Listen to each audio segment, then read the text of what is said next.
Hey friends, Sunday night. Happy Mother's Day, everybody. Happy Mother's Day to all the moms of fur babies, all the momming people who have mom hearts naturally. And happy Mother's Day to you, Dr. Boz. How are you doing? You too, Jennifer. Happy Mother's Day. Thank you. Doing great. I haven't seen my kiddos today, though, so that's kind of a strange Mother's Day. It works. Hi, Morgana. Hi, Angela. Oh, hi, Chris. Hi, Skyview. I see people who come on immediately when we are on, and I love it. They don't miss an episode. So happy Mother's Day to everybody out there. So we have a subject that we want to talk about. It's going to be, let's talk about cholesterol, because cholesterol just seems to be a big subject. It's a big scare. And we don't want people scared and not starting keto. But before we get to our subject, there's a couple things I want to mention. So I want to give an update, first of all, on something that happened like with my husband that I think would be helpful to the whole audience. For those of you who maybe maybe you're just joining for the first time, maybe you don't know who I am. My name is Jennifer. I run the Keto Friendly Recipes page. I am a big supporter of low carb and keto. The biggest thing that I do is, in support of the community, I send out weekly meal plans for free with recipes, shopping list, and a meal plan for the week. It's basically how my family plans for the meal. So if you're not on the list, you might want to get on the list. You can add your email to switchtoketo.com, and that's adding your email to my list. Be sure to confirm it. That will get you the Friday email with all the freebies that I send out. But the reason why I'm telling you this, or the reason why I'm reminding you if you're not on the list, is because sometimes I send very helpful free downloads, printables, stuff that helps you on your journey. So get on the list, because I have something in the works that I hope to have done next week, but it might be the week after. And that's just a teaser for what's coming. But if you're keto, it will help you. Okay. So let me just tell you, Dr. Boz, I don't remember. We talked so much that I don't remember if we did a live on this. I think we might have. But let's talk constipation for just a minute, because it's a struggle. The struggle is real. And especially when you're switching your diet, it seems like a very normal thing to get constipated. You had a brilliant tip, and you had told, I think it was me, I don't know, it could have been somebody else, but you told the plan for constipation while on keto. The tip that you gave was to take a spoonful of chia seeds, down it with some water, Yep. and do it for every hour until you go. Right. And I might need you to explain, first of all, why this is good. The thing that I remember that you told me is that you've done lots of testing on this, and it does not spike your blood sugar. It does not affect you, because it doesn't even digest in your system. It just basically goes through you. But the reason why it helps is because it creates bulk in the colon, and it helps you to go. Did I say that right? Is that everything? You play a doctor on television, don't you?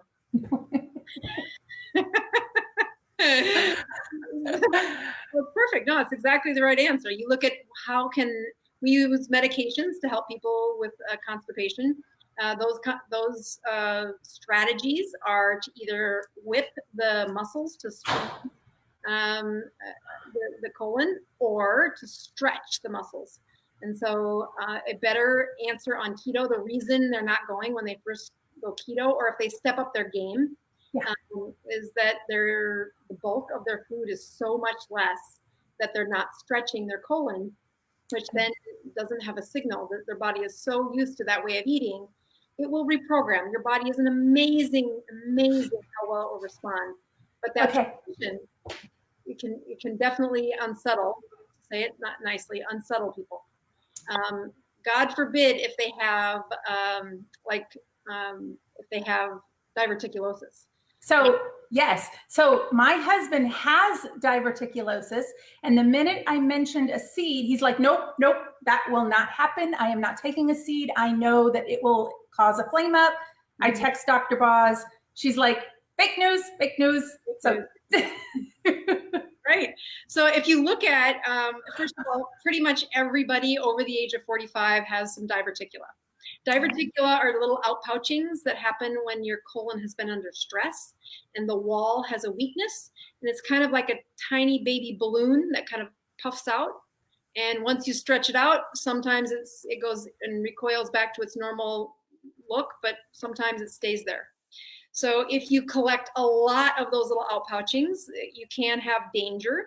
In fact, if you have read the book, most of you have read the book any way you can, Grandma Rose's problem that originally sparked her health to need a hospital was diverticulosis, where one of those little outpouchings got an infection in it. And that's what John's worried about. That's what patients are worried about. There is urban myth that if you put seeds in there, you're gonna irritate the colon. But it's just such a minor part of the equation that really you're just sending fear through the patient without giving them a strategy of how to do this. What you want is you want a bolus of stool to move through the colon and to not have you don't want the seed to go in there and sit. Sure, we don't want anything to go in there. So how can you keep the pressure on the inside of the colon low enough and still move the stools along without getting it inflamed or irritated? And that is a solid amount of bulk. So on a keto diet, you can find a lot of carbohydrates to get their bulk up. And especially during a transition, they'll give up. They'll say, I couldn't do it. My bowels couldn't handle it. And I will recommend that as you watch people go through the ketogenic diet, this is one of the major steps where I'm like, just prepare for this. Have those chia seeds in your house. And if you never need them, great. But if you need them, 1 tablespoon every hour until you have a bowel movement. And essentially what you've done is you've stacked your colon full of bulk that doesn't raise your blood sugar. As you do that, go ahead. So John thought it's going to expand, and that did not happen. He was so happy. It took a few hours, but it finally happened. That worked. Mm-hmm. So Jean says that chia seeds cause her to get stomach pains. So make sure you drink those chia seeds with a lot of water. That's one thing that, they do. They're kind of like tapioca. They do swell. That's what we're using. We're using that chemistry as part of the equation. And then if your bowels, there's a lot of changes that go on inside that bowel in the first couple of weeks of keto. I would contend that when you are more of an advanced keto, maybe even a carnivore, that the volume of stool is so much less that you really have to kind of graduate into that level of eating. But what's remarkable is how much stronger the slime layer becomes inside that bowel. And that sounds really gross, but it's super important that your body protects itself with this slime layer. That's how it lubricates the stools to move along. And when you've had chronic inflammation, which so many of my patients have had on a on a high carb diet, that the chronic constipation is another place where that bowel is just swollen. So Melissa says, so do you take them raw? Yes, literally. He took a tablespoon, he put it in his mouth, he drank a whole cup of water. And you have to drink a lot of water because if you ever just put them in a cup with some water and you'll see what they do. They become slimy, they expand. I don't know how many times their size, but you really do need to drink a lot of water with it. Somebody said, do you recommend keto for people that have gallbladder removal? I think we've done that one before, haven't we? I have a really good video on that on my channel too. Okay, Dr. Boz, which one did you see that I'm missing? So there's one that was way at the beginning about I'm ready to give up. My glucose was pretty good, but I can't get my ketones up. And I just want to make sure that whoever said that, you make sure you're checking blood ketones. Those are the ones that you can do a much better job of knowing confidently that the ketones are true.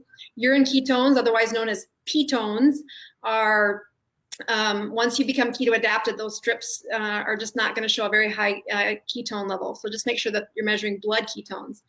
And then if you're having trouble getting ketones up, usually they have insulin resistance or they have had lots of stored sugar in their muscles and their liver. So putting your window of eating to be 12 hours before you wake up as nothing, 0 for 12 hours, and specifically those 12 hours of morning arise time minus 12 hours. So it's really important if you're struggling with that. So that was for you, Erin Potter. We see from Ohio. That was answering your question about how to get your ketones up. And you're right, that's exactly what you did with me. You started me off fasting. I would stop eating at, I think I started at 7 p.m. and then I moved it up to 5 and then I moved it up to 4. And it really does work. It really does help to get your ketones up. But definitely that was hard, right? To learn how not to eat in the evening. You say that to people and they're like, is that possible? No, because I had it all backwards. I was so busy during the day that when you're on keto, you're not really hungry or you don't think about food, and especially when you're busy. So I would not eat all day. I would do it backwards. I would not eat all day, and then I would eat maybe my one meal, but it would be so late in the evening and it would be a gigantic meal, and then I'd be tired. So I just had to train my body to do it in the morning. And somebody who wakes up, I don't want to eat in the morning, so I enjoy my coffee, but I just make sure to eat sooner in the day now. But it is a training thing. You do have to get used to it. It is not easy, but it is doable. And it really makes a difference. Like your hormones match better, especially as a woman. If you were anywhere over the age of 40, that is really important to respect that. 12 hours before you wake up, zip it. Don't do that. So Erin Potter said, I've been intermittent fasting and 1 meal a day for 2 years. Wow, is it possible her body is used to doing it? Does she need to switch it up and stress it a different way? Yeah, so that would be, she's ready for a 36-hour fast. So I'd want to know morning fastings, what is her Dr. Boz ratio? Like how low are the ketones, and how, because if you're at 1 meal a day and you've reached a steady state metabolism, the stress is you need to move to a 36-hour fast, which really is you have supper one night, then nothing the next day but black coffee, water, and tea, and then you can have breakfast the next morning. But boy, you really need to step into that, graduate your body into that. Yes. During that time, checking your numbers. Make sure you check your numbers. And there is something magical that happens at that 36-hour mark. It is not, I struggle with fasting, so it is a big deal when I do a 36. It's a mental thing for me. So, but there is something magical about that. Could she stress her body with exercise too? Yeah, I would do chemistry before exercise.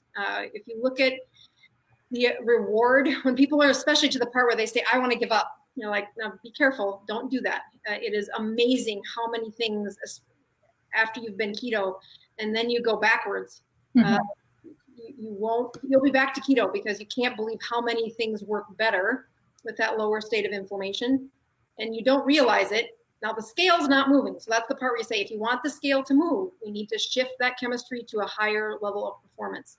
And that means give it the 36-hour fast. Once she's mastered that, then I would push her to use resistance training. So Carmen is saying, I think she meant to say Truvia. She's probably talking about a sugar substitute. Can Truvia in your coffee stop your fasting? If you're going for autophagy, it needs to be black coffee. Black coffee, water, and pink salt is what I do all day. It is an acquired taste as well. Again, I used to never have black coffee, but I'm a black coffee kind of gal now. When it comes I'm not. Nope. My lattes with heavy whipping cream a couple times a week. That's my thing. No. I'm not there yet. Okay, let's jump into the cholesterol talk, shall we? Because I think it's a big deal.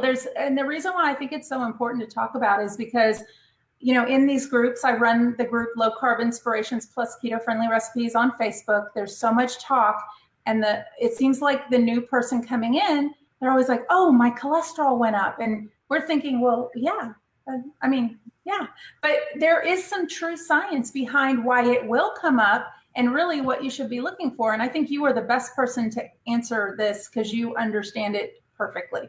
Yeah. Well, so the first thing that I encourage people to say is, remember, why are you checking cholesterol? And people, if you look at the majority of people, they will tell you, I'm checking cholesterol because I don't want to have a heart attack. Like, oh, it's a heart attack you're trying to prevent. Heart attacks have a calculation where we can say, what are your risks? If you're above the age of 30 and you're below the age of 60, we could give you something called a Framingham risk calculator, which you can use online and put your numbers in to say, what's your risk of a heart attack? And although that's not the best calculator, if you ask me, when I'm looking at risks for heart attack in my clinic, you want to see the highest predictor of heart disease, the highest predictor of people who die of a heart attack. It is those with high insulin. It is what? Say that again. Those with high insulin. Oh, okay. Okay. So insulin is this, you say diabetics are going to be the ones who die the youngest and give up the most life loss because of their high insulin state. The doctors are the one giving it to them in most cases. When you look at predicting a heart attack, though, cholesterol is one part of this equation. And that cholesterol isn't your total cholesterol that we're looking at to predict a heart attack. We are looking at some other things that do a much better job. So for starters, if you're on keto and you're saying, but I think I'm going to have a heart attack, I'm worried about eating all this fat. My recommendation is to have them check their cholesterol before they start, and then don't look again for at least 6 months. You really want your body getting past this next stage that's going to happen. The hard part about that is today's world, when they go in to get their cholesterol checked, if their LDL is high, if their bad cholesterol is high, or if their total cholesterol is high, you'll get a call back from the nurse, you'll get a call back from the doctor's office saying, oh, you need to be on a statin. And it's a touchy conversation to say, yeah, I know. And what we're trying to do is lower your risk of a heart attack, but you're going to see some of these numbers go up when you first start on keto. So let me describe why that happens. So in the setting of the foods that we eat, your body is being nourished by the foods you eat.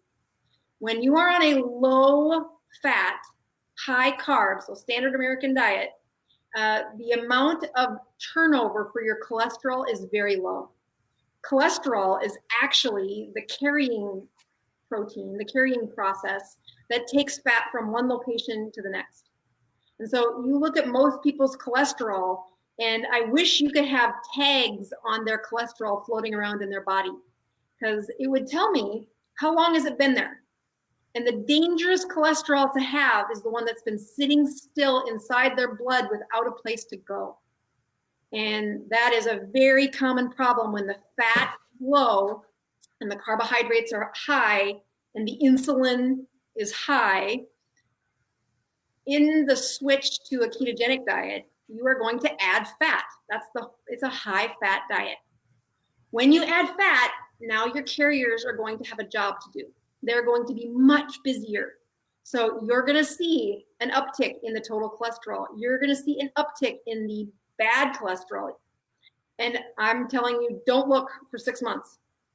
As your body adjusts to saying, what I really want to know about my ketogenic diet, what I really want to know about my body is the cholesterol being transported from one place to the next, and it's not old cholesterol. You've heard me talk several times about when things sit still in the body is when it gets it gets hard, it gets inflamed, it's not healthy. So when the sugar that gets stored stays there in the liver, we can have cirrhosis of the liver. When the fat doesn't get moved around, that cholesterol says, I'll just hang out in these arteries because there's no other place for me to go. When you're on a high fat diet, your little transporters of cholesterol are now busy. They're taking it from one.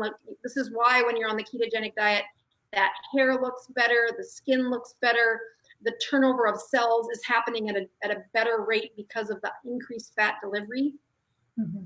And I would contend that if you're only looking at these two little things for predicting a heart attack, meaning your total cholesterol and that LDL or bad cholesterol, then you don't know very much about predicting heart attacks. That's not your biggest enemy. Your biggest enemy is how inflamed is the inside of your body? How much insulin are you producing?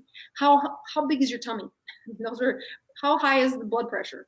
These are predictors of a heart attack that do a much better job when collecting all of these points And I would contend 6 months of a solid ketogenic state, you are going to lower the triglycerides, which are one of the first things to kind of get clogged up when you're on a low fat, high carb, standard American diet.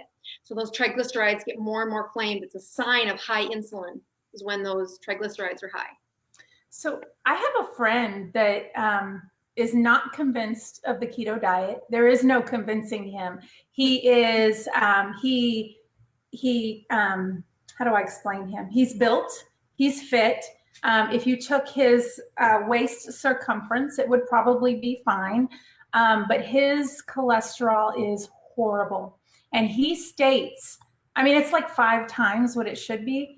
I don't remember the numbers. We were just talking about it, but he eats very low fat. He eats like chicken breasts and a salad with like no dressing. Like, you know what I mean? Like how, bodybuilders would eat very low fat, chicken breasts, vegetables, just watches everything that he eats. So what would you tell somebody like that who has, cause he swears that his cholesterol is genetic. So he may be one of the ones who has a higher cholesterol level that is genetically based. It still doesn't mean that there isn't. So again, why is the ketogenic diet still something that I would recommend even in someone like that? Now, I'd want him and his doctor on the same page. You don't want to do this in that setting without just having the doctor hold your hand, walk through this, check the numbers. But what I would be looking at is what decade of life is he in? 30s, 40s, 50s, 60s, 70s? Probably 40s. 40s? Okay, so you are definitely in that tipping point where when the inflammation has been around for a long time, even when they're lean, the man who dies suddenly of the widowmaker in his late 40s, early 50s, that is very real. And when we say, how can we predict those people? The answer comes with that highly sensitive C-reactive protein that you and I measured in you a few weeks back, that the insulin level. So you send him to the doctor's office to get an insulin level, and I would say, don't do that. Instead, give him a ketone meter and just say, just check your sugars and your ketones every morning for the next week. And when you collect that ketones and glucose combined, that is a predictor of lowering the insulin. The lower that ratio, the lower the Dr. Boz ratio, the lower that insulin. And that's something that that's tangible, that you could say, here, the reason I want it low in you, Mr. 40-year-old with high cholesterol, is that if you take your cholesterol, genetic or whatever it's from, and you watch what will it do to your system, it does it 20 times faster if it's inflamed on the inside. And you can measure those things. That's what your highly sensitive C-reactive protein is. That's what your Dr. Boz ratio is measuring. How high is your insulin? Why do I want people to check your numbers, check your numbers, check your numbers? Because I'm an internist. We like to check things. And it really is important. It's not that big of an ask once you get through the barrier. I mean, remember the first time that you checked your sugar, you're like, I got to do this. I'm like, yep, you're going to be fine. And then once you're empowered by saying, here's what your body is doing in this situation, you give the control back to him, because he's like anybody saying, you don't understand me. My body's different. Like, maybe different, but let's measure and see what it really is doing. And that's why I wanted to bring this up, because there could be somebody watching who thinks exactly like that. And you do want them. Knowledge is power. And if they know and can check, I mean, nowadays it's so easy. We can check it ourselves. That's right. The other thing that I tell folks to do in my town, there is a screening test called a coronary artery calcium score. And this is a very rapidly firing X-ray of the arteries in the heart. Less radiation than you get with a mammogram. So very low amount of radiation to get the images, but you get a specific look at has he had hardening of the arteries already? And that is super valuable. Like, you look at cholesterol, and what the cholesterol is trying to do is predict the future. If you've got a man who's got family history that says, we have high cholesterol, mine's genetic, it's 5 times higher than it's supposed to be. Well, for heaven's sakes, have him look at his coronary artery calcium score. And that tells me, where are we at today? Forget the future. If you're about to have a heart attack, let me show you how to decrease this inflammation. Let me show you how to prevent this problem. We can't afford for you to say, oh, we're going to just not look at what it is today. And coronary artery calcium scores, you can get them done for as little as $50 in my town. Sometimes I've seen it as much as $100. Like that's no insurance, just saying, I want to have a scan done. Nice. So your insurance actually should cover it. Yeah. So Jurgita says, my husband is not keto and his triglycerides came back at 232. Do you think keto is a good idea for him? Perfect. That's a great, so I'd love to know the decade of life he's in, but triglycerides are one of those absolutely first thing I would do is cut down the carbs. Watch what happens when you cut down the carbs. I can remember the first few years of my practice, I was a big proponent of the South Beach diet, which isn't keto, but it's a lot less carbs, or all of your carbs had fiber with them. And I could lower their triglycerides. I could tell if they were following the diet by just looking at their triglycerides. And now it's like that diet on steroids is what the ketogenic diet is. If you want to take his numbers and make them look perfect, like if he needs life insurance, this is how you make the life insurance numbers look great. You go keto for 6 weeks before you have triglycerides that are that high, because triglycerides come from this it's the flow of movement of that fat gets blocked because of the carbohydrates. And so now you've got this stockpile of fat. And the reason it's stockpiled is because the carbohydrates are blocking the flow of how it's supposed to be transitioned through the liver and then throughout the transport system in the body. So absolutely, if you've got 230, I like their triglycerides less than 100. I love it when they're in the 70s and 80s. But the only patients that do that are ones that have low carbohydrates and a low insulin state.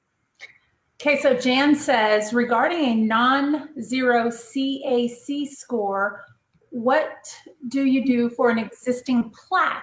Is it vitamin K2? Yeah, so you've got, so what she's saying there is the calcium scores on these coronary arteries calcium. If it's 0, you win. It's a really good predictor that you can go a few years and not have a risk of a heart attack, or have a very, very, very low risk of a heart attack. If it's a non-zero, so now how high is it? Is it 100, 200, 300, 400? I've had patients have it over 2,000, and at which points I tell them, don't move, you might have a heart attack. Don't sneeze. So a non-zero, okay, says, all right, you have hardening of the arteries. The first thing I would tell them to do is, do you have a good level of vitamin D? Do you have K2 is a vitamin that I have tried to, get the sauerkrauts and the other foods that this is high in, but I'm telling you, this is one of those that I would supplement. K2 is the vitamin that kind of helps route where the calcium should go. So it is kind of like the policeman for calcium. Where should your calcium be going? But so this goes into Luann says, what about vitamin D3 and K2 to reverse CVD? How much should we take? Yeah, so that gets a little dicey. There's a couple of nutrition experts out there that would say around that 200 mark for the for the K2. The D3, again, it depends on how much sun you get, how low was your vitamin D. You can get the D3s to be 400 3 times a day. I've seen it 2,000. D3 is one of those that I would be doing that with your doctor. Make sure you're checking the vitamin D at that point. Yeah, the ones when we talked last time and when you had me take it, this is the one that I purchased. And I think, and I just take one a day, I think. Oh yeah. So again, yours wasn't coronary artery disease though. Yours was anti-inflammatory prevention. So it's a different population of people that we're trying to target. When they already have calcium found in your score, then I'm getting up to 200 milligrams. And I've seen it twice a day. So again, it's one of those supplements that there's this range that you could take. So I like that you take it separately from the D3. I know there are supplements out there that have them in combination. Mm-hmm. The right answer is about 50 different options there. So Pat is asking, will keto help with neuropathy caused by my diabetes? Did I say that right? By my diabetes. So again, that's so neuropathy is, if you get to a microscopic level and say what's happened to his feet or his hands, wherever it is, usually it's in their feet first, that nerve, think of it as a wire, and then around the wire has an insulation. The insulation is made of fat. How well you've insulated your nerves has to do with how well you've supplied that nerve with fat. Well, if you're a diabetic, I can tell you there's more carbs than there should be. With those high carbohydrates came inflammation. And the furthest away from your heart are those nerves and your vessels in your blood vessels in your feet. That inflammatory state that is chronic, that is in every diabetic, it not only inflamed your feet, which makes that fat not as healthy. That insulation around the fat is not as healthy. And if you take a biopsy and you look at some of these nerves in a neuropathy patient, it's like a little mouse came in and chewed on the wire, those electrical wires. There's holes in that electrical conduction. And that's what makes them hurt. It's like the electricity kind of zips down that wire for the nerve, but every time there's a hole in the insulation, it burps out some of the energy, and that's where the pains come from. They get in a kind of a loop of a circuit in his feet. So you say, well, what, I'm fat. I mean, most diabetics are fat. Why wouldn't my body use that fat? This is what cholesterol does. Cholesterol is the movement of that fat to the areas of your body that need to repair. You cannot move the fat if the sugars are too high. If the sugars are too high, everything in that flow of work order stops. The liver says, I will not use that inflammation. I will not move that fat because of inflammation. I will not register the sugars. I will not be able to deliver the fat to where it needs to go because the sugars are too high. And you just think of it as a stopgap. And he didn't do that for a week. He got neuropathy because that has been the blocked flow of movement of that fat for 20 years, 15 years. So to repair it, now you have to say, well, go on a ketogenic diet that decreases that inflammation and it moves cholesterol around. Now your body is putting fat in. The blocked part that you couldn't do when high on a carbohydrate diet, high carbohydrate diet, you can now do, but you're going to check your cholesterol and it's going to be higher. So you're like, wait, doc, I'm on a ketogenic diet. You told me to do this. It was going to help my repair the fat, but now my cholesterol's higher. I'm like, yes, your total cholesterol, your LDL cholesterol is going to move the parts around the body, but that's part of what happens to repair it. So the question was, can I repair this neuropathy in my diet? Yes, it's tiny. It takes like 1 millimeter a month. So just think, if you've got 6 inches of let's say 4 inches of nerve that have the neuropathy in your feet, and you think how many millimeters are in those 4 inches? Think of 1 millimeter a month. But you have to be in a low inflammatory state and a high fat supply, which is what a ketogenic diet is. So I hope that answers. Yeah. So we've got I was looking back at comments and I missed some. So as we were talking about this chia seeds earlier, Melissa said, I've used chia seeds as an overnight oats recipe. And yes, if you haven't done that yet, I have, and it tastes like oatmeal. You can eat it cold, you can eat it warm, but there is actually a recipe in my cookbook for that. It's on page 17 and there it is. Absolutely delicious. So yeah, that is a thing. But you know what? I missed another question now that I'm looking back, and it was at the very, very beginning. Can infections that your body may be fighting raise your glucose number and decrease your ketones? I think that happened to me. I think when I got sick, didn't you explain that that's the fuel source fighting you being used because your body is fighting an infection? Yeah. So white blood cells, they need fuel too. So if they need some fuel to fight off the infection, you will see that actually the other thing it does is you will stimulate cortisol, which is a stress hormone, saying, hey, we have a fire to put out, and that stress hormone goes to your liver, and out comes some of that stored sugar. So you'll see the sugars go up, which then will raise your insulin, which will lower your ketones, but you have to deliver the fuel for that infection. What I tend to see happen early in keto users when they get an infection is that stimulation of sugar will make them have a craving. And so they get off that bandwagon when they get an infection because the cravings are a little too heavy for them to handle. They're just the skill at saying no during those times is not as strong as we want it to. Yeah. So I cannot find the comment. We have so many comments here, but there was another comment, and I'm hoping I'm going to ask this the right way that I remember reading it.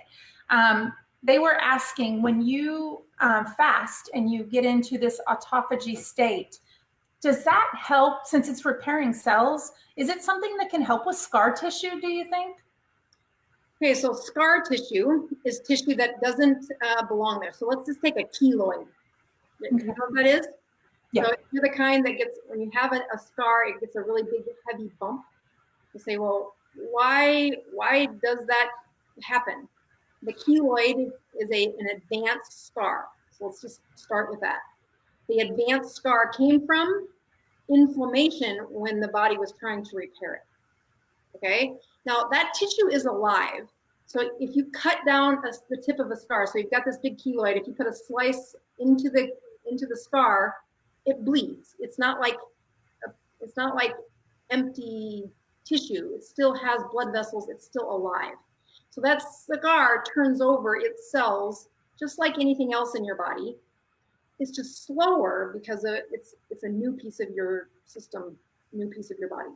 So now that you decrease the inflammation and those skin cells continue to turn over, especially if you can really enhance the growth hormone, which is what autophagy is doing, is enhancing, pulsing those hormones, you will find that those scars can repair. It's slow. And so you don't like say, hey, I've been doing autophagy for 1 month now, once a week. Why isn't my scar less? Like, because it's a slow dividing cell. So what I think is powerful is in my patients who produce keloid, it's awful, especially if they are like gastric bypass. So now they're in this inflamed state, they're in a low metabolic state, and now they have this rope-like scar that kind of is like train tracks around their body. And then they go keto. And about 6 months to 9 months later, they're like, I cannot believe how much my scars have softened. And you're like, it's very rewarding for them to say, no, that's your body trying to repair. Again, that's why reaching for autophagy once a week, hit that Dr. Boz ratio less than 40 once a week is a steady process of trying to keep that. And just to remind the people who may not understand or may be new joining us, that ratio is you're going to take your glucose number, you're going to divide it by your ketone number, and you're going to get the ratio. Anything 80% or under, you're in weight loss zone. Anything 40% or under, you're in an immune boosting, pretty much in autophagy. Anything 20 or under is amazing, and you're in cancer fighting zone. So the lower, the better. So we have a couple. Okay, so Janny says, my total is 252, HDL is 84, LDL is 155, triglycerides are 66. Triglycerides went way down on keto.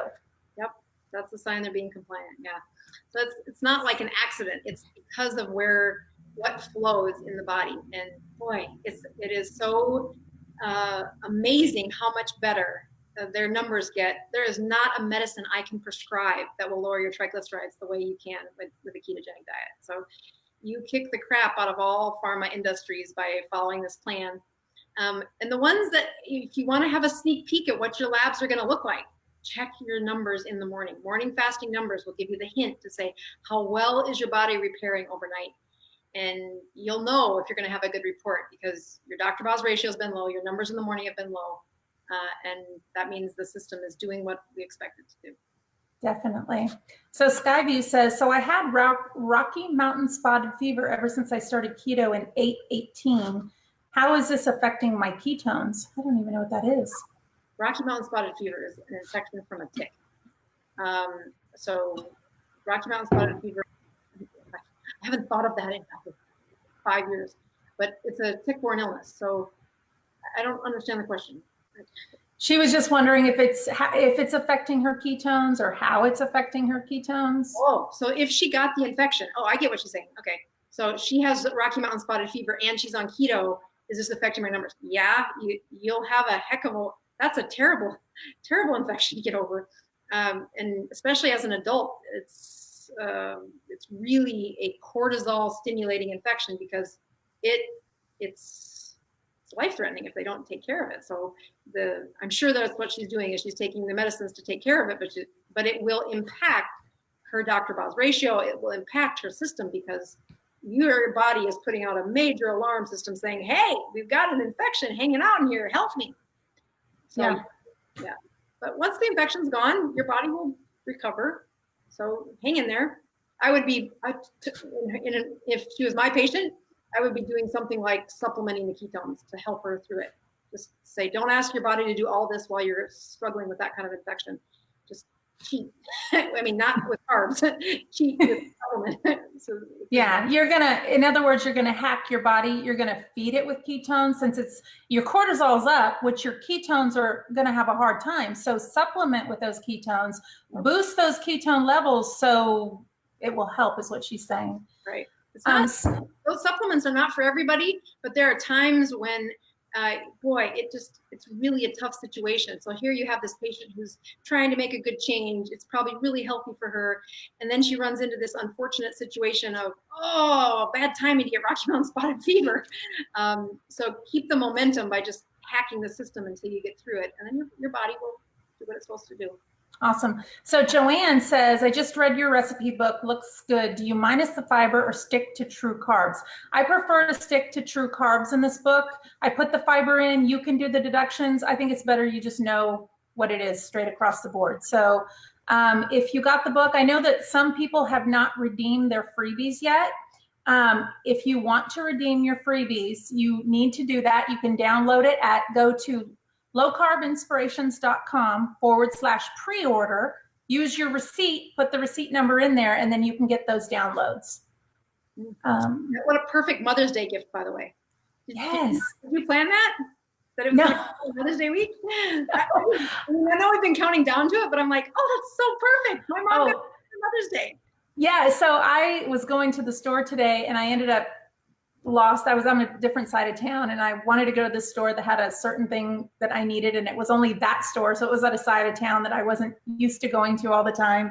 Anyway, I passed my exit, turned around and came right into a Barnes and Noble, and the book just came out. So I'm like, well, I don't know if everybody has it yet. And so I walked in because I love bookstores anyway. And I walked in and there was my book and I was like, no, that's so cool. I know. And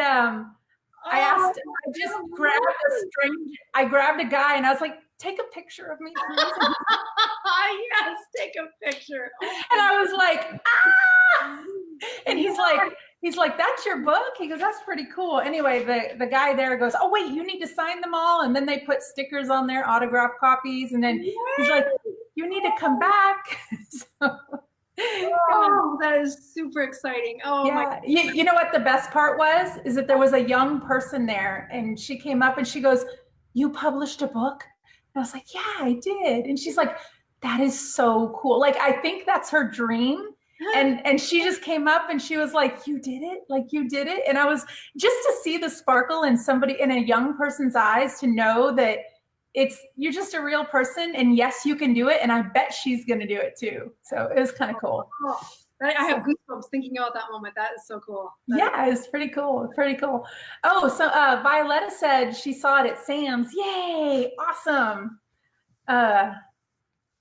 Okay, Lynn, if you got it from Amazon, there should be an order number that you can use.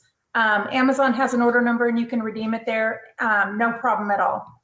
So yes, lots of people have sent me pictures of food that they've made, pictures of them with the book. Like, you guys don't even understand all the emails that I get with the screenshots of where the book is, or you're enjoying it, or you've gifted it to somebody. Oh my gosh, my heart is so full. I had somebody send me a message that they took the caramel sauce. Oh my God, I'm gonna have to find. I asked her if I could post the recipe she did, because she made like these bars out of the caramel sauce recipe that I had. She took this to a whole new level and made these bars out of, did she take my cookie? She took maybe the cookie recipe, then she took the caramel recipe. The girl is like amazing. And she's like, I keep this caramel sauce in my fridge just to have it. And I want you to know that your recipes, although basic, you can really take them and combine them to new levels, or you can just have them so you don't cheat. And I'm going to have to write that up because I was drooling as I saw that picture of what she made. I was like, no way. So that was kind of cool. But no, yeah. That's such a moment. Like I'm so happy for you. That is not just coming out, but then being able to see it in a local bookstore. That is just beyond. Yeah, that feeling happened today, and it was just, I just, that you just can't even explain it. And I was so excited, and the guy who worked there was, I think he was more excited than I was. And then I was like, I get kind of shy, so I was like, shh, don't say it. Yeah, that shyness is gonna evaporate right out of you eventually. But that's cool. I'm in awe. That's so cool to imagine that. It's pretty cool. Pretty good.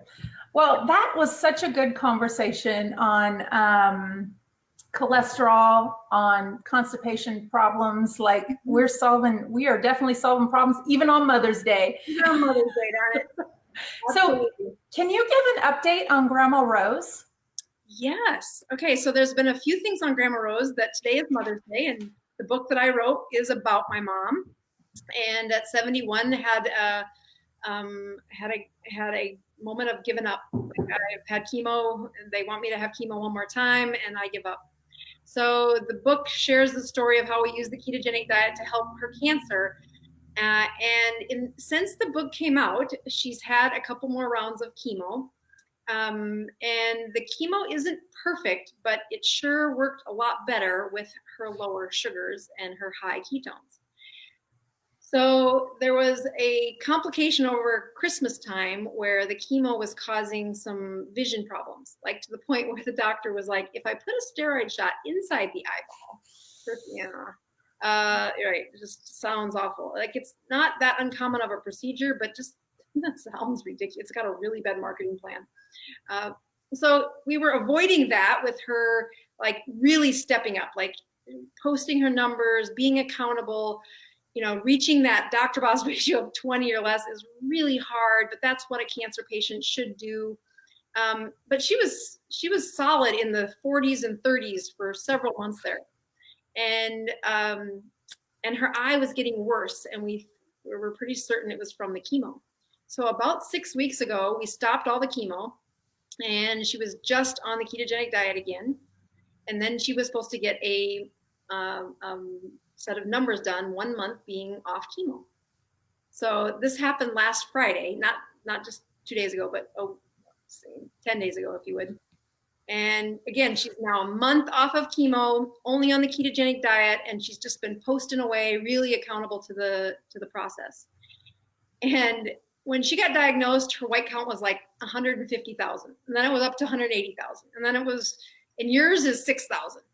Okay. So when she stopped the chemo last month, her number was about 55 or 60,000. Wow. So that's doing pretty good. We're at a pretty good number. She calls me last Friday and said, my white count number is 10,000. Oh my gosh. And I'm like, Mom, we threw up the blood. She's like, no, they didn't. I'm like, I don't know how, since we've been keto, and since we've been doing this, like it's never been under 20. So to have it at maybe it was 11,000, but somewhere around 10 or 11,000, like that's normal. And I'm like, I don't. So before, when I was writing the book, I did not tell her oncologist what we were doing. We just journeyed. We were just learning enough to just do our own thing and not disrupt anybody else's life. And so I said, just wait till Dr. McHale reads those numbers. We're going to get on the phone and say, what are you ladies up to now? What an amazing results, though. So again, the ketogenic diet isn't a panacea, but it really does decrease inflammation. And, when you look at cancer cells and what they can do and what they can't do, they can't adapt. So your healthy cells can adapt. they can use both ketones or glucose. And I just must say, she's turning 75 this year, and will be it's so rewarding to see how much life has just been present since we've done this ketogenic diet. And to have a result like that the week before Mother's Day, you're like, you win. Perfect. You win. That's awesome. That's awesome. So Debbie just commented, she said her dad, who is 93, is cooking keto for her mom, who is 92. They're using my cookbook. Yay. And he's reading your Any Way You Can book. She has already lost 20 pounds in several months and has lost the amount of the same in half the time. Too fast, I think. He now wants to gain, so we are increasing the fat and protein. Don't want him to lose muscle. They were initially inspired by Dr. Westman, and then you two ladies. You guys, we love Dr. Westman. Like we both have chatted with Dr. Westman. He is amazing. Amazing. Yeah. Oh. What a transformation he's made. And, he comes from Duke University. He's got studies behind what he's done. He's an internal medicine doctor. So there's a lot of, we speak the same geek language. And he is in a different echelon of, publishing his studies and really leading the way for other physicians like me. I reached out to him, and he responded to me too when I first said, am I doing this right? This is pretty incredible. Like, how did I not know about this? His scope of helping out the keto community. I was lucky enough to sit next to him at a conference that we last went to earlier this year. But not only that, I had dinner and lunch with his whole team. Oh. They are trying to do clinics where if you want to find a keto doctor, you can go through him. It's called Heal Clinics. Yeah. And if that is not amazing to make keto-friendly doctors available to it, I really think it's going to change the world. I think that those are going to be everywhere. I think it's still kind of new and people still don't know, but you watch, it will be everywhere. And lots of people, when you start hearing it, when you go to the store, you hear little keto this and keto that, and people are like, oh my God, I tried it, or I've failed, and here, let me help you. It's just, you're starting to hear it now, where a couple of years ago, I didn't even tell people what I was doing because they keto what? Yep. And the energy to you start educating, saying, okay, let me go back to what is a ketone? Yes. Go back to that again. But it really is transformative. So, that the 93-year-old that doesn't want to gain weight, I hear that a lot as well. When I switch people to keto and they say, can I do this? I don't want to lose weight. I'm like, don't look at the scale. Look at the health. If the scale goes down at first when you're on a ketogenic diet, it's because you have inflammation. That inflammation doesn't belong there. You can find a way for you to not lose weight. My mom and I did not lose weight the first 6 weeks. We had so much to eat.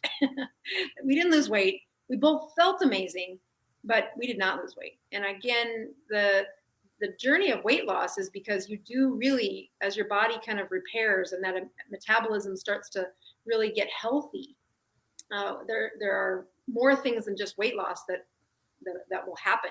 So when I look at folks with chronic inflammation and they're elderly, like the 93-year-old saying, hey, we don't want dad to lose any weight. Should he be on keto? Right? Yes, the anti-inflammatory at 93 is really helpful for him.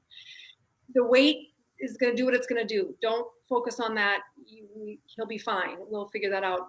Get the inflammation gone first. So Lynn says, she tells students all the time, geeks rule the world. Yes, they do. So Chris D says, love both of you ladies. You have helped save my life. I've been following you both for over a year. So I don't know if you know, but Miss Chris D is the one who moderates, and she's a huge helper in our group. I've gotten to know her. In fact, she is coming to my house next week. So I am super excited. We are both highly passionate about the ketogenic lifestyle, but we both love to cook. So there will be, I imagine we might do some surprise live videos cooking, maybe. We'll see. My team has said I need to come get lessons about cooking from Jennifer. I'm like, oh, Jennifer can own that space. I will let Jennifer be the cook. Oh, I had people in Sioux Falls, South Dakota say, hey, you need to come here, do a book signing and a cooking class. And I'm like, wow, Really? I would totally do that. Now that sounds like something I could be for. That's a tall order, cooking while traveling. Wow. Yeah. And you don't want to use my kitchen. Well, good. This has been an amazing conversation as usual. You guys, could you help us out? Let us know what we do. We look at these comments. We try and figure out what our next conversation is going to be, what the next topic that can help the majority of the people. And if we see people talking about cholesterol or constipation or something, we are going to try and tailor these talks to help you. So first of all, let us know in the comments, because we do go back and read them. Let us know topics you want us to discuss. You can also respond to the email that I send out and ask there. I will tell you that we get a lot. So I try to answer most of those. It's not always the same day or even the next day though, but they are read by me or somebody on my team. So please let us know how we can help you. We're here to provide the information, food from my side, science from Dr. Boz. It's like we're the perfect match to help anybody on keto. That I won't step in your world. I don't think you want to step in mine. No. That's perfect. Yeah. So we hope you have an amazing Mother's Day, and we will see you next week. Bye, y'all. Please subscribe to my channel. And don't forget to click the notification bell so you don't miss out on any new videos. Stay tuned.